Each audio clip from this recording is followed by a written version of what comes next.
KTO Radio présente À haute voix, la lecture intégrale des œuvres spirituelles majeures. Aujourd'hui, Augustin ou le Maître est là de Joseph Malègue.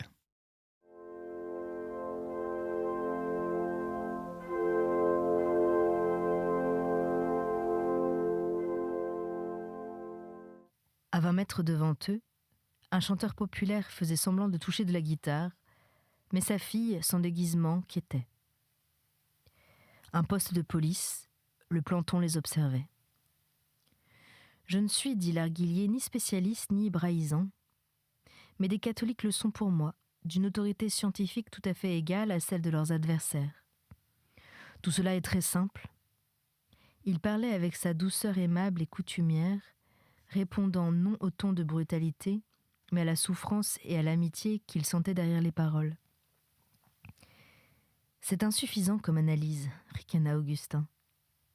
Mais 2 secondes après, il prenait le bras de l'arguillier, avec une aisance sans gêne et fraternelle, comme pour une promenade, une flânerie devant des livres ou une exposition.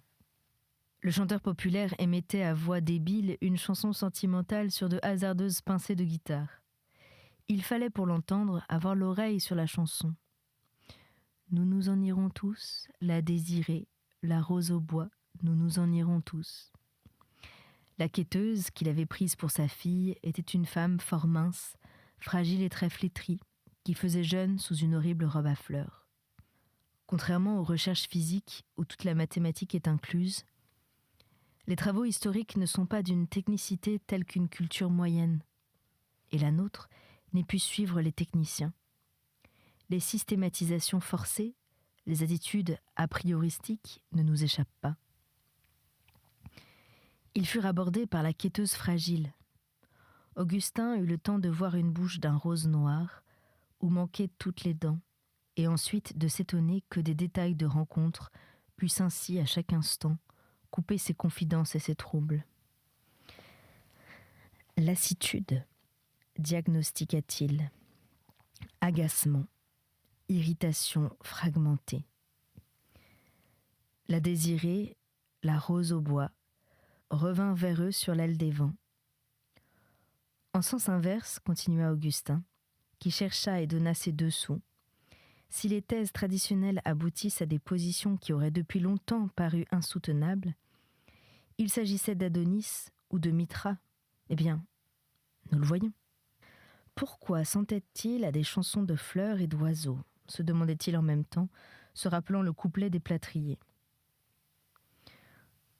Tout au fond, derrière la rue Rateau, par-dessus le chemin qui montait, les toits de l'école normale surplombaient les premières brumes vertes que le printemps posait sur les arbres.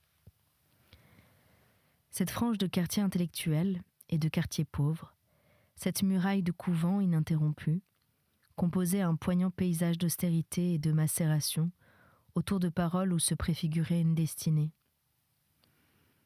Ces images des lieux traversaient le débat, ajoutaient à sa tristesse. Augustin les mêla longtemps en impitoyables souvenirs. « Te serait-il aisé de préciser ta position actuelle » demanda l'argillier. « Y verrais-tu un inconvénient ? En quelques mots fort généraux, naturellement. » Augustin, d'un geste d'impossibilité, embrassa toute cette topographie et bien autre chose derrière elle. Puis, très inopinément, « Mais oui, fit-il, je puis faire une coupe chronologique de mes positions successives. Le malheur est que, quand elles sont remplacées, les précédentes ne périment pas. Elles pénètrent mes positions ultérieures et dialoguent avec elles. Et oui, je ne sais jamais si mon sentiment d'aujourd'hui triomphe ou celui d'il y a 6 mois, ou si celui d'1 an relève sa vieille tête. L'objectivité, je ne sais plus ce que c'est. Ce qui m'habite, c'est un jeu de nuances, un parterre floral. » Le mouvement de la marche accentuait le haché de cette confidence, que la solitude de la rue rendait possible. L'argillier ne se méprenait pas de ce ton crispé et léger. La personnalité de son ami, profonde et peu communicative, ne pouvait se confesser sans ce parti pris d'ironie jeté sur sa torture. Je n'ai pas besoin de te dire que c'est tout à fait ma nature intellectuelle, n'est-ce pas ? Que je suis dilettante, rhénanien, que j'ai donc une grande joie augmentée du plaisir de la percevoir comme souffrance, etc., comme dirait notre ami Denisot, le rhénanien de l'école, célèbre pour son dilettantisme laborieux. Je me suis en son temps appuyée au mur ruineux de la relativité des connaissances scientifiques positives. Aucun usage à en faire, trancha l'argilier. Aucun, confirma Augustin. La grille de l'école normale s'apercevait déjà, officielle et familière. Les deux amis montaient le perron, quand l'un tira l'autre par le bras. Tout cela pour toi, bien entendu. Je n'ai nul désir que les Denisot de l'école viennent sonder mes reins et cœurs. Après le déjeuner, l'argilier put rejoindre Augustin dans sa turne pour le café. Des gambades et des galops dans le corridor voisin avertirent que tout un groupe de normaliens sortait. Certains déjà partaient en vacances, et des turnes se trouvaient vides. Sur la table, Augustin avait disposé un filtre, le carton bistre d'une boîte de sucre sec, 2 tasses et des cuillères d'un métal qui jouait l'argent. L'argilier s'assit. Augustin, qui triait et rassemblait des livres, sentit revenir la conversation de la matinée. Il connaissait son ami, son dédain des préparations et sa grande simplicité.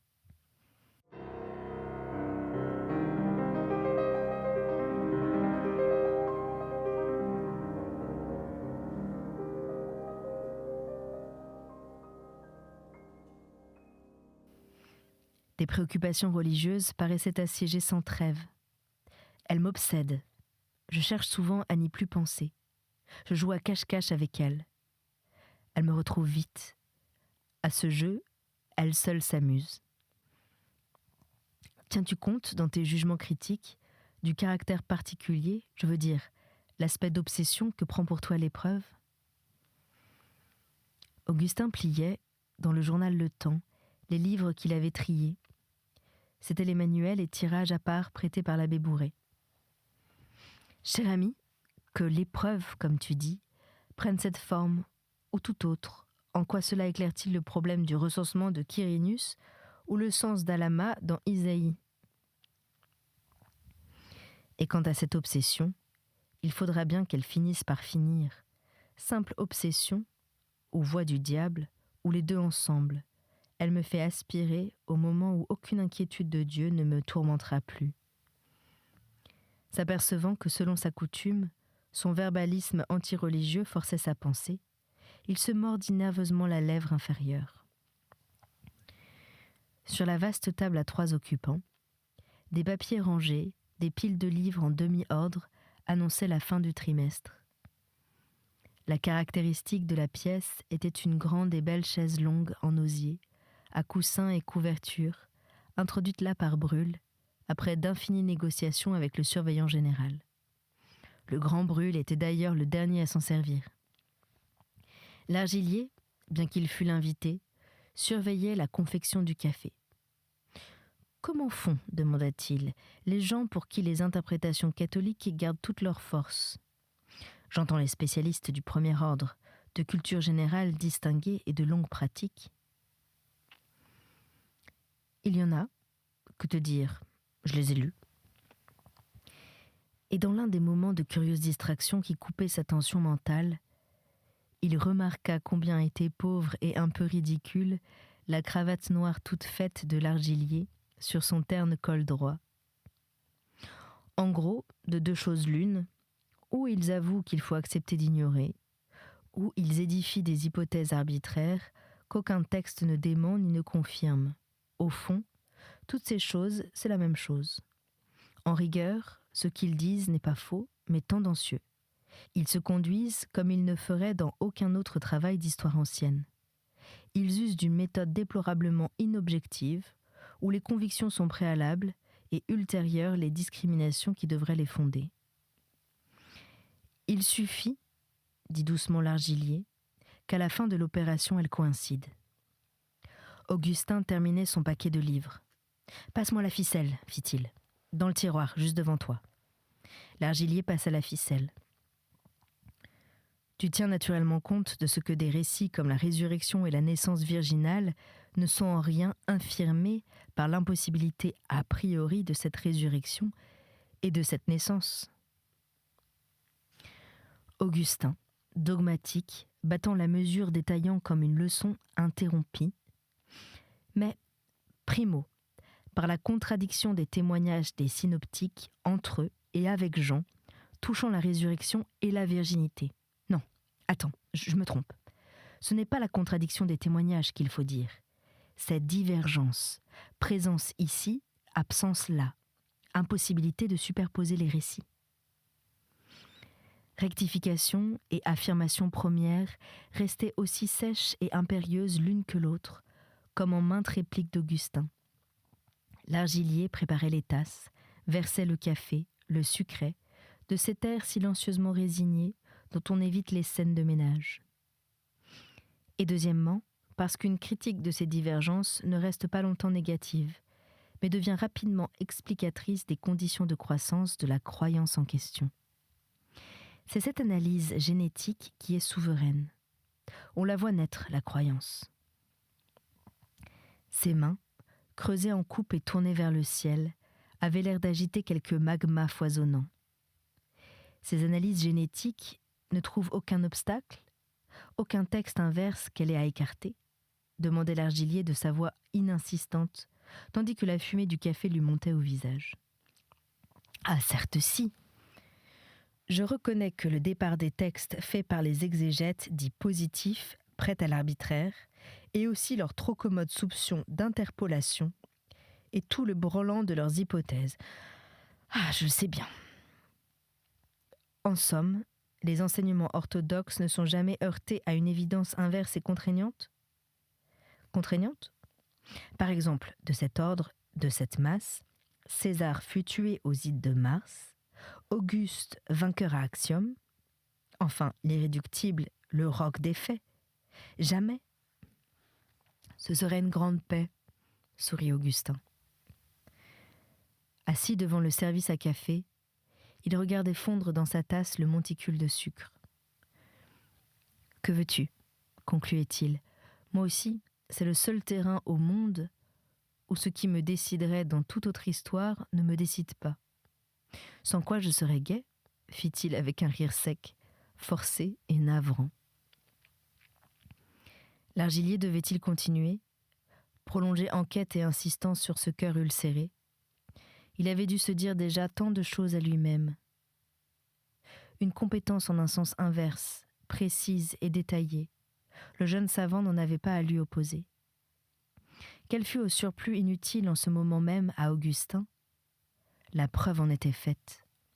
Il l'avait certainement trouvé dans des exégètes catholiques de grande science et d'exacte orthodoxie, et ne s'en était pas laissé persuader, pour des raisons que son camarade scientifique n'élucidait pas nettement. Lui ne pouvait proposer que des remarques générales. Elles ne convainquent que les convaincus. Les spécialistes les dédaignent, d'autant plus qu'ils sont plus jeunes dans leur spécialité.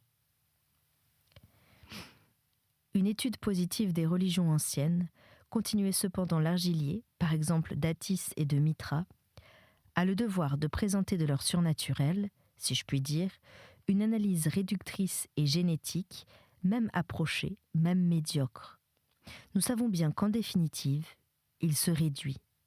Mais pour nous chrétiens, cette approximation dans la réduction est précisément ce que l'historien n'a pas le droit de substituer à son ignorance.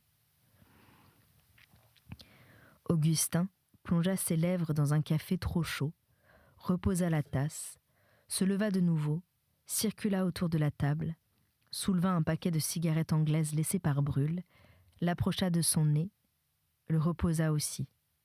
L'argilier soufflait imperceptiblement sur sa tasse. « Cher ami, dit Augustin lentement, tous les procédés historiques de la critique indépendante, avec toute leur dose humaine d'approximation, d'arbitraire et de médiocrité, sont ceux mêmes qui seraient appliqués à tout autre chapitre d'histoire religieuse ancienne, et par exemple à ces cultes d'Adonis et de Mithra. Ils sont la méthode historique elle-même. Ils sont l'intelligence en tant qu'elle s'applique à l'histoire. Partout ailleurs, leurs conclusions seraient sans appel, et d'ailleurs sentimentalement indifférente. Ici, elle déchire. « Que veux-tu » conclut-il brusquement. « Tout finira bien par finir. Tout se calme. Ne t'apitoie pas. » Il tira sa montre. « J'aimerais prendre l'air, au moral et au physique. » Cependant, ils ne sortirent pas. Juste à ce moment pénétrait dans la turne Paul Denisot, cheveux en brosse, noire moustache à la Guillaume, teint bronzé de toréador, vareuse d'escrime cachant le linge, et il parlait du sein de ce militarisme vestimentaire avec une absence de relief laborieusement exquise et la bénignité d'un sourire qui comprenait tout. Dans sa raideur désaffectée, le curieux vêtement ressemblait à un ancien gendarme qui eût reçu l'ordre d'être très doux. «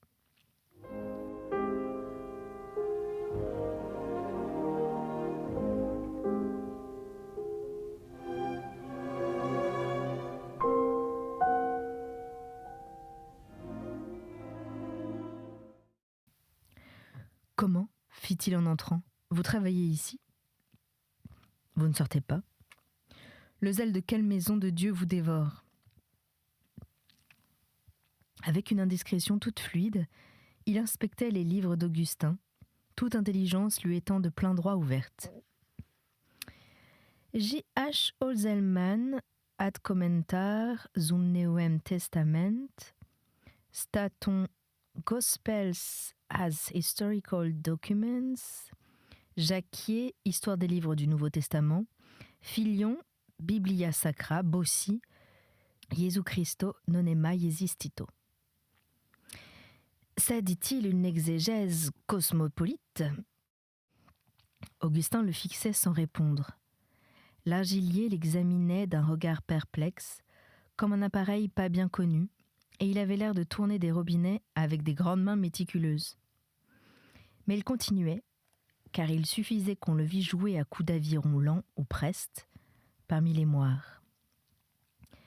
Les crises religieuses, c'est une noblesse, n'en a pas qui veut. Il est vraiment affreux qu'elles aboutissent. On devrait tout faire pour les entretenir. Renan n'a jamais été plus beau que dans les années d'avant 45, et d'autres semblables énonciations. Le gêneur, cependant, persistait. J'imagine qu'elles ont besoin d'un ciel spécial, le jour mat des Toussaints, un de ces paysages désespérés, au deuil lourd et insoulevable. Qui vous parle de crise, siffla Augustin. Puis, comme il savait que l'autre détestait le tabac, il lui tendit le paquet de brûle. Nicotinisez-vous. Vos denisottises y trouveront des excuses. Un geste d'effacement longuement continué, un sourire d'une confusion charmante furent les seules formes du refus. Mais Augustin s'était déjà levé.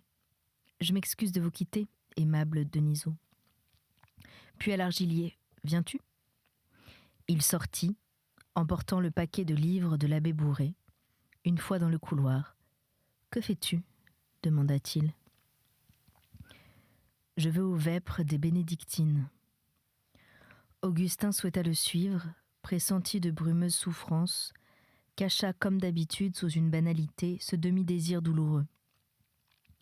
Autant la qu'ailleurs.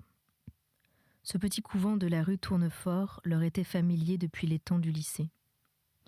La maison vieillotte et secrète, le pêne de la porte cochère retombant pour plus de silence sur un tampon de cuir, le mystérieux rez-de-chaussée sans rideau qu'Augustin n'avait jamais vu habiter, tout ce romanesque claustral qui, autrefois, l'avait tant ému, répétait de son mieux les termes de l'ancien accueil. Mais la petite survivance était en retard. On ne lui avait pas dit. Inavertie, elle continuait les manières qui avaient plu jadis. Augustin se demanda ce qu'il faisait là. Au fond de la chapelle, un vitrail, pourpre et violet comme un billet de banque, s'allongeait derrière les rideaux et les grilles. Des cris d'oiseaux jaillis dans un au-delà plein de jardins, traversaient le vitrail et pépiaient contre l'autel. 5 ou 6 vieilles femmes priaient là, clientes de cérémonies désertes.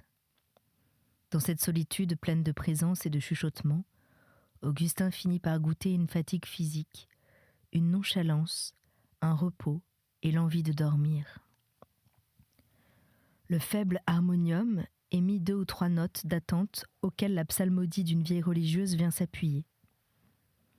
D'une exaltation exténuée, ployant sous le col avant la fin du chant, elle ne pensait rien, n'avait ni muscles, ni serre, ni force, et si peu des autres choses de la terre. Fille anémique du monde des sons, l'air brun des rideaux blanchissait là où elle passait. Un petit couvent où toutes les religieuses sont vieilles et ne se renouvellent pas. Augustin se rappelait avoir lu ou prononcé cette phrase autrefois, à l'âge où les sonorités n'ont besoin pour enchanter que d'un minimum de sens. Un petit couvent où toutes les religieuses sont vieilles, celle qui chante a peut-être 50 ans de profession. Mais d'autres voix, d'une matière ferme et jeune, prirent feu d'un seul coup derrière la première, flamme de veilleuse qui parut les avoir tout allumées. Chant charmant et transparent, on y suivait la tension dont vous montiez une sorte de colline, et l'aveu d'une fatigue gracieuse. Au cours de cette exertion, un peu de chaleur vous animait, pareil à du rose sur des joues, chère voix humaine, poignante et mince, plus limpide que des visages. Toutes les variétés de votre effort se trahissaient, les palpitations, les nuances de volonté, les sursauts, les fléchissements, et le pathétique de vos lassitudes, tout ce qui, sans vous, eût été jardin clos. Aussi inaccessible au vocabulaire parlé, car la prise des doigts, un rayon lunaire ou l'odeur d'une rosée, toutes les variétés de la vie mystique, ces différences innombrables et délicates, ces amoureux reproches, la terrible monotonie de la vie terrestre, le désir de la mort, et toujours et à travers tout, cette suprême distinction dans la souffrance passait devant ce témoin, capturé au passage et dévoré par sa faim. Augustin écoutait leurs aveux, écrasé sur son prie-dieu de paille. Il lui semblait les suivre docilement sans savoir où, esclave porteur de bagages, humble convers toléré. La musique avait forcé les raides portes de son cœur. Une longue lamentation y coulait sans sanglots, faite de regrets mortels, de consolations puériles, d'exaucements supposés et du désespoir de Dieu perdu. Comme il était commode de cacher sa tête dans la nuit close de ses 2 mains. C'est ainsi qu'il entendit le Magnificat, les chants du salut et l'hymne du dimanche de la Passion. Vexilla regis prodeunt. Encore une fois ce paradoxe, ce cercle se rouait, le pathétique de ces prières d'un croyant, ses mains haussées vers quel zénith ? Encore une fois, l'ardent dialogue obscur, gémissant au creux de ses plus closes retraites, cette parole intérieure indivise, où son cœur faisait les 2 voix. Pourquoi donc me repousses-tu ? Soupirait l'ineffable. La noblesse de ton âme ? La valeur de ta vie ? Sans but, si elle ne se dirigeait vers mon immensité. Quand ai-je fui, lorsque tu m'as fui ? Et combien de fois te fus-je sensible ? Que de lèvres s'ouvrirent, comme les siennes, pour le mot de saint Paul. Seigneur, que voulez-vous de moi ? Qui ensuite se refermèrent. Que de pas, y compris les siens, se perdirent sur les chemins qui vont vers Damas. L'intolérable vain tumulte de ce dialogue entre des ombres. Et cette reprise de lui-même, subite, coléreuse, non moins intolérable. Pourquoi des ombres ? Qui peut dire que ce sont des ombres ? Ils sortirent vers 4h30. L'argilier devait prendre l'omnibus Panthéon-Courcelles. C'était à 5 minutes. Le silence d'Augustin s'éternisait. « Te rappelles-tu, finit par s'enquérir l'argilier, ce que tu m'as dit sur l'impossibilité où se trouvent la plupart des hommes d'utiliser leur douleur ?» À la station terminus, 2 omnibus attendaient.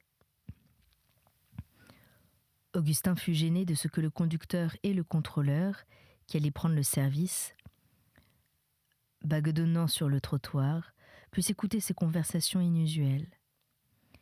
Il fit 2 ou 3 pas hors de la portée de leurs oreilles.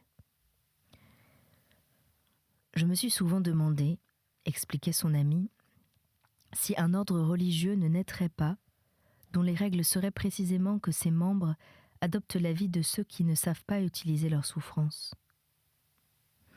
Il expliquait d'une voix aussi calme que dans leur turne. Évidemment, il ne pourrait se faire exprès malade d'hôpitaux, mais il serait travailleur en chambre, manœuvre, locataire de taudis, occupant les compartiments économiques qui se montrent surtout générateurs de souffrance.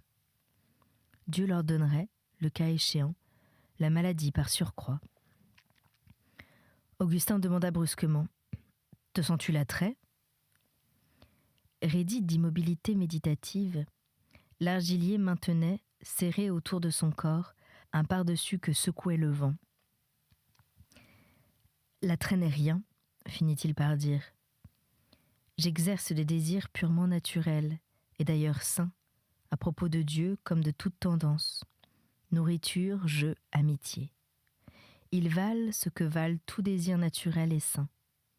La seule maxime acceptable, pour celui que Dieu daigne appeler, c'est de s'étendre bras ouverts sur l'autel qui lui est proposé, sans choisir son autel. C'est d'une logique éperdument juste. Augustin se dit qu'il avait bien fait d'amener la conversation hors du champ d'audition des deux employés. Il perçut la lourdeur de sa serviette sous son bras gauche, respira un froid mêlé de tiédeur, soufflé par le vent des pluies, pensa que l'argilier avait dit acceptable au sens scientifique, expérimental du mot, mais n'eut pas le temps de répondre. Le conducteur assurait déjà son cache-nez et tapait sa galoche sur la plateforme. L'argilier rejoignit en courant. Augustin resta seul. « Mais pourquoi donc m'a-t-il dit cela ?» se demanda-t-il quand il eut commencé de réagir contre l'étrange et voilée confidence. C'était À haute voix, une émission de KTO Radio. Aujourd'hui, Augustin ou le maître est là de Joseph Malègue. Lecture, Anne-Céline Pellarini. Captation et réalisation, Aymeric Plouinec et Thibaut Dagalier. Une émission disponible en podcast sur ktoradio.com et sur l'application KTO Radio.